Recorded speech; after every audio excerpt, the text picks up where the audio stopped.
کیا دوسری شادی پر پہلی بیوی کو ہنگامہ کرنے کا حق حاصل ہے؟ آئیے جانتے ہیں پورا مسئلہ اس ویڈیو میں۔ السلام علیکم ورحمۃ اللہ وبرکاتہ۔ جیسا کہ آپ حضرات نے سنا کہ کیا پہلی بیوی کی اجازت کے بغیر دوسری شادی آدمی کے لیے کرنی جائز ہے یا جائز نہیں ہے، اس مسئلے پر تفصیلی طور پر روشنی ڈالتے ہیں۔ تو سب سے پہلے تو یہ سمجھ لیجئے کہ اللہ تبارک و تعالیٰ کا جو کلام ہے قرآن پاک، اللہ تبارک و تعالیٰ نے اس میں ارشاد فرمایا فَانْكِحُوا مَا طَابَ لَكُم مِّنَ النِّسَاءِ مَثْنَىٰ وَثُلَاثَ وَرُبَاعَ۔ یہ مردوں کو مخاطب کر کے فرمایا گیا کہ تمہیں عورتوں میں سے جو اچھی لگے ان سے نکاح کر لو، چاہے تم ایک دو نکاح کرو، چاہے تین نکاح کرو، چاہے تم چار نکاح کرو، چار تک اجازت دی گئی۔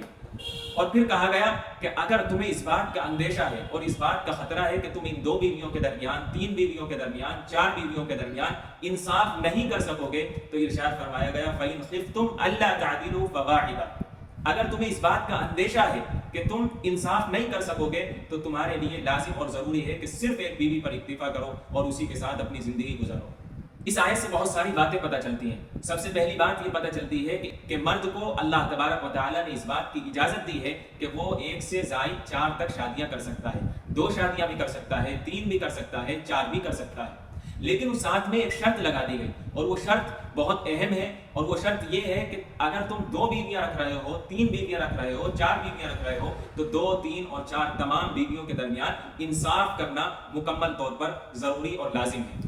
آپ نے سنا ہوگا اور دیکھا بھی ہوگا سوشل میڈیا کے واسطے سے کہ کانپور میں ایک ہنگامہ کھڑا ہوا کہ ایک شخص دوسری شادی کر رہا تھا تو اس کی پہلی بیوی آ گئی اور اس نے کہا کہ تم میری زندگی کیوں خراب کر رہے ہو، میری زندگی کیوں اجاڑ رہے ہو، لہٰذا اس نے دوسری شادی ہونے نہیں دی اور ہنگامہ برپا کر دیا۔ دیکھیے یہاں پر ہمیں مسئلے کو سمجھنے کی ضرورت ہوتی ہے۔ اگر شریعت نے مردوں کو اجازت دے دی ہے تو اس کا مطلب یہ نہیں ہے کہ مرد اپنی مرضی سے جیسا چاہے اور جب چاہے یوں ہی نکاح کر لے، بلکہ بہترین مرد وہ ہے اور اچھا آدمی وہ ہے کہ جو اپنی پہلی بیوی کو اعتماد میں لے کر حکمت کے ساتھ، محبت کے ساتھ دوسرا نکاح کرے اور دوسری شادی کرے۔ اچھا، عورتیں سوچتی ہیں عموماً کہ دوسری، تیسری اور چوتھی شادیاں مرد عیاشیوں کے لیے کرتے ہیں، تو ہمیشہ یاد رکھیے گا ایسا نہیں ہے، اور نہ ہی اللہ تبارک و تعالیٰ نے اس لیے ان شادیوں کی اجازت دی ہے۔ بلکہ آپ دیکھیے کتنی بہنیں ایسی ہوتی ہیں جو بیوہ ہوتی ہیں، جو طلاق یافتہ ہوتی ہیں، جن کے ایک ایک دو دو بچے ہوتے ہیں، جو جاب کرتی ہیں، ملازمت کرتی ہیں، نوکریاں کرتی پھرتی ہیں، اور اللہ معاف فرمائے ان میں سے بہت سی بیچاری اپنے گھر بار کو چلانے کے لیے، اب دو ٹائم کی روٹی حاصل کرنے کے لیے، کپڑا لتا حاصل کرنے کے لیے اپنے جسموں کو بھی بیچ دیتی ہیں۔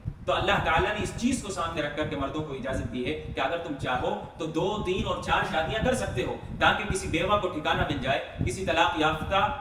کی زندگی سدھر جائے اور کسی کے بچے تمہارے ذریعے سے پرورش پا جائیں اور دین کے اور دنیا کے لیے اور ملک کے لیے بہتر بن سکے۔ لہذا اس میں خلاصہ نکل کر کے یہی آیا کہ مردوں کو یقیناً چار شادیاں کرنے کی اجازت ہے، دوسری شادی کر بھی سکتے ہیں، لیکن اچھی اور بہترین بات یہ ہے کہ ہم پہلی بیوی کو اعتماد میں لے کر، بھروسے میں لے کر کے دوسری شادی کریں، اور اس طرح کی صورتحال نہ بنائیں کہ ہم دوسری شادی کرنے کے بعد پہلی بیوی کو بالکل بھول جائیں، اس کے حقوق کسی بھی طریقے سے ادا نہ کریں۔ ہمیشہ یاد رکھیے گا اگر کوئی شخص ایسا کرتا ہے کہ پہلی بیوی کو بالکل ایسا کر دیتا ہے کہ اس سے کوئی تعلق نہیں رکھتا، کوئی معاملات نہیں رکھتا اور دوسری بیوی کے ساتھ ہی لگا ہوا ہے، تو ہمیشہ یاد رکھیے ایسے شخص کی اللہ کے یہاں کل قیامت کے دن ضرور پکڑ ہوگی، اور ایسا بھی ہو سکتا ہے کہ اللہ تعالیٰ اسے دنیا میں پکڑ لے۔ امید ہے کہ آپ کو ویڈیو پسند آئی ہوگی۔ اگر ویڈیو پسند آئی ہو تو ویڈیو کو لائک، شیئر اور چینل کو سبسکرائب ضرور کریں، اور کمنٹ باکس میں اپنی رائے کا اظہار ضرور کریں۔ السلام علیکم ورحمۃ اللہ۔